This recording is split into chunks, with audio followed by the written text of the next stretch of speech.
Hello বন্ধুরা, কোয়েলের সংসারে তোমাদের স্বাগত জানাই। তোমরা কেমন আছো? আশা করি ভালো আছো। আমিও খুব ভালো আছি। তো দেখতেই পাচ্ছ আমি আজকে কি রান্না করব। আজকে রান্না করব বেগুন দিয়ে বাচা মাছের ঝোল।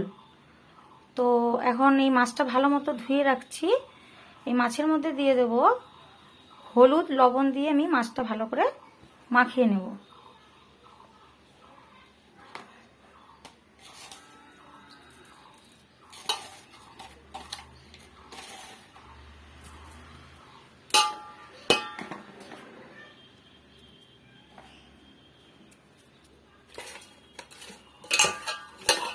দেখো হলুদ আর লবণ দিয়ে আমি মাছটা ভালো মতো মাখিয়ে নিলাম।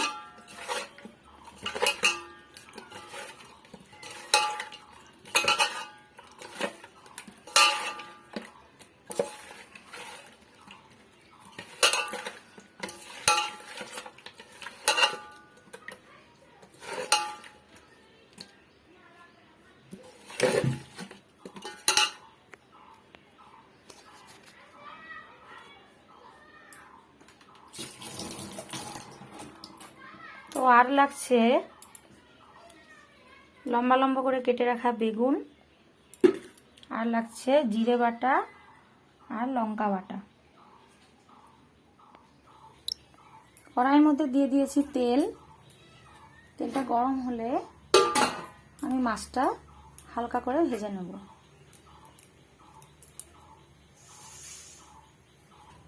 তো দেখো বন্ধুরা, তেলটা গরম হয়ে গেছে। এখন তেলের মধ্যে আমি একটা একটা করে মাছ দিয়ে দেবো।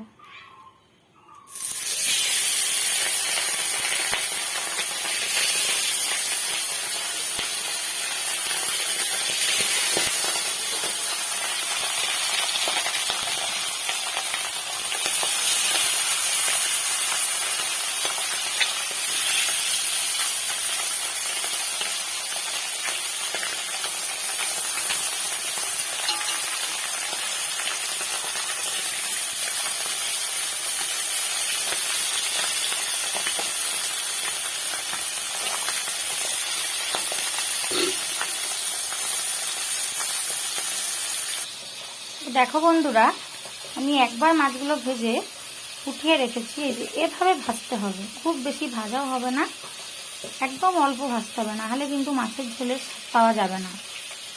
একদম লাল লাল করে কিন্তু ভাজা যাবে না। এখন আমি আরেকবার দিয়ে দিয়েছি মাছ। এই মাছগুলো ভাজা হলে তারপরে আর অল্প মাছ আছে, আবার ওইটাও ভেজে নেব। খুব কম করে ভাজতে হবে।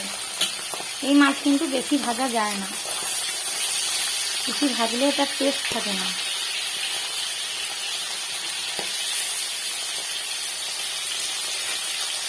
একটা পাশ ভাজা হয়নি, অল্প অল্প ভাজা হবে। দেখো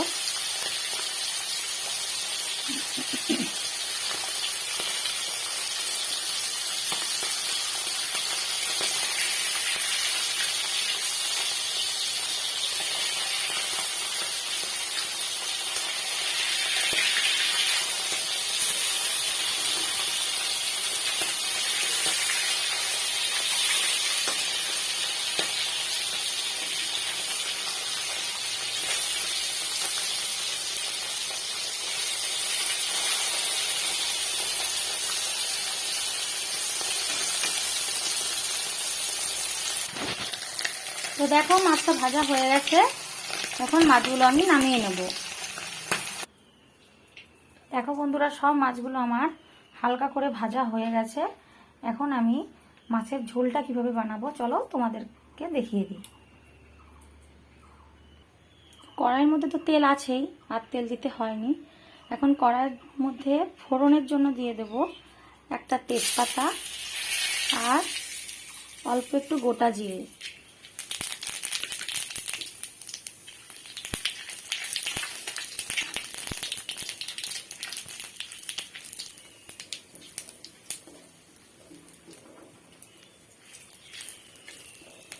জিরেটা একটু ভাজা হয়ে গেলে তারপরে আমি দেব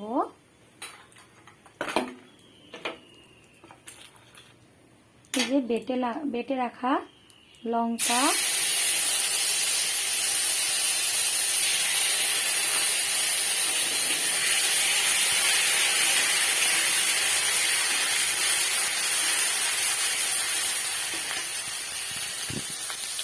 লঙ্কাটা একটু তেলের মধ্যে কেন দিলাম, তাহলে লঙ্কার গন্ধটা ঝোলের মধ্যে থাকবে না, এই জন্য তেলের মধ্যে একটু নাড়িয়ে নিতে হবে।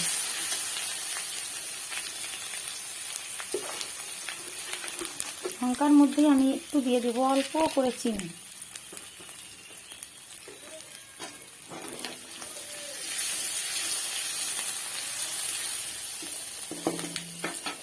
এরপরে দিয়ে দেব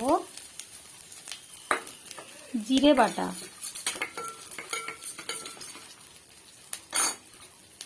জিরে বাটার সাথে আমি একটু হলুদ মিশিয়ে রেখেছি, জিরে আর একটু ধনে দিয়েছি তার মধ্যে, জিরে বাটা ধনে বাটা।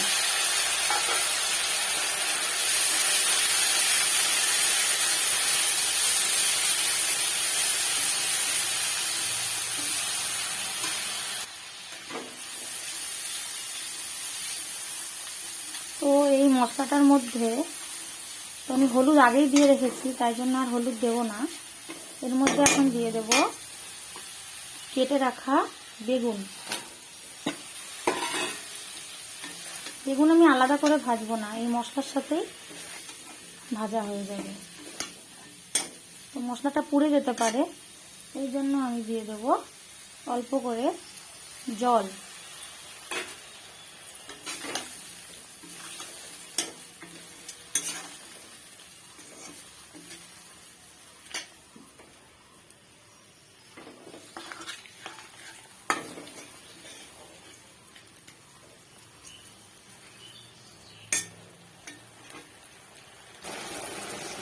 তো বেগুনটা দেখো ভালো মতো ফুটছে, বেগুনটা এর মধ্যেই অর্ধেক সেদ্ধ হয়েই যাবে। দেখো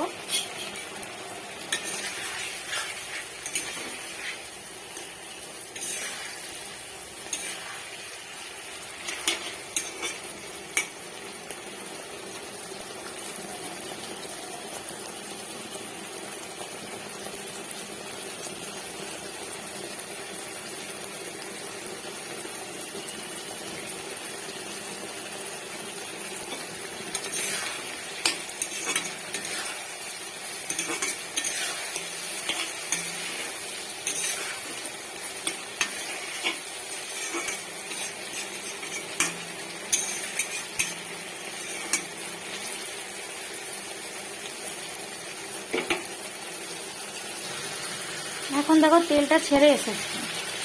এখন আমি এর মধ্যে দিয়ে দেব পরিমাণ মতো জল।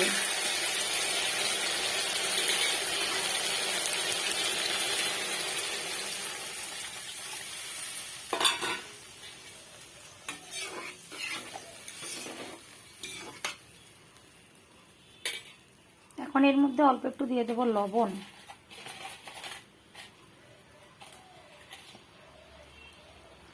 কারণ মাছটা আমি লবণ হলুদ দিয়ে তো মাখিয়ে ভেজেছি, তো বেশি লবণ দিলে কিন্তু ঝোলটা বেশি লবণ হয়ে যাবে, লবণ কাটা হয়ে যাবে, সেই জন্য আমি বেশি লবণ দেব না।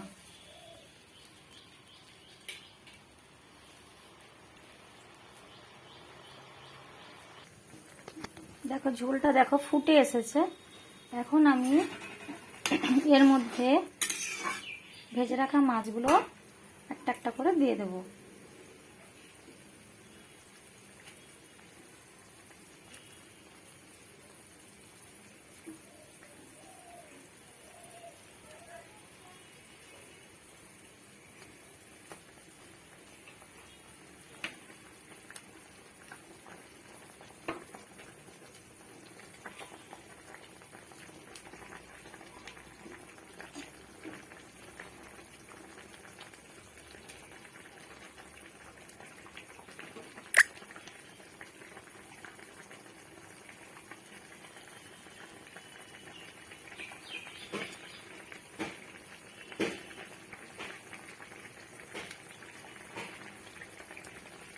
তো সব মাছগুলো আমি ঝোলের মধ্যে দিয়ে দিলাম। এখন মাছ সমেত ঝোলটা সেদ্ধ হোক, তারপরে তোমাদের কাছে আসছি। তো মাছ রান্না রেডি, কিন্তু এরপরে আমি একদম সব শেষে দেবো একটু ধনেপাতা, কুচি ধনেপাতা দেবো, কেননা সেরকম কোনো মশলা দিইনি। এখন আমি শুধু দেবো ধনেপাতা।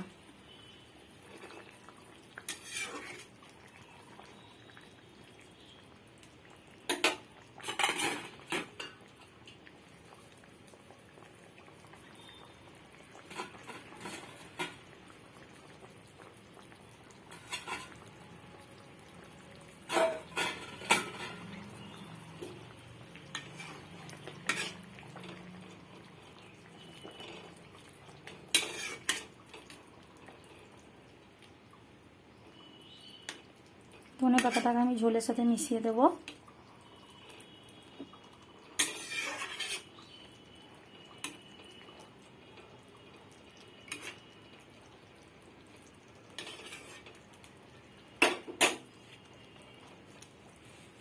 তো এখন হয়ে গেছে মাছটা, এখন আমি নামিয়ে নেব, তারপর তোমাদের দেখাচ্ছি। তো এখন আমি মাছগুলো নামিয়ে নিয়েছি। তো দেখো বন্ধুরা, মাছটা দেখতে কেমন লাগছে, খেতেও খুব স্বাদ হয়। এই মাছ গরমে হালকা তেল মশলা দিয়ে রান্না করতে হয়। তো যদি বা ওপরে দেখে মনে হচ্ছে তেল বেশি, কিন্তু না, তা না, তেল আমি কম দিয়েই রান্না করেছি। ফোড়নের সময় যেহেতু আমি চিনি দিয়ে দিয়েছিলাম, সেজন্য তেলটা ওপরের দিকে মনে হয় যে বেশি তেল, কিন্তু আমি কম তেল মশলা দিয়ে রান্না করেছি। এই প্রচণ্ড গরমে দেখো বেগুন দিয়ে বাঁচা মাছের ঝোল বানিয়ে খেয়েও দেখো, যেমন খেতেও ভালো লাগবে, তেমন খাওয়াটাও শরীরের জন্য উপকারী। তো বন্ধুরা, যদি আমার এই রেসিপিটি ভালো লাগে, অবশ্যই আমার এই চ্যানেলটি সাবস্ক্রাইব করে দিও। আর প্লিজ প্লিজ প্লিজ আমার এই চ্যানেলটিকে লাইক, কমেন্ট এবং শেয়ার করতে কিন্তু ভুলো না। বাই বাই বন্ধুরা।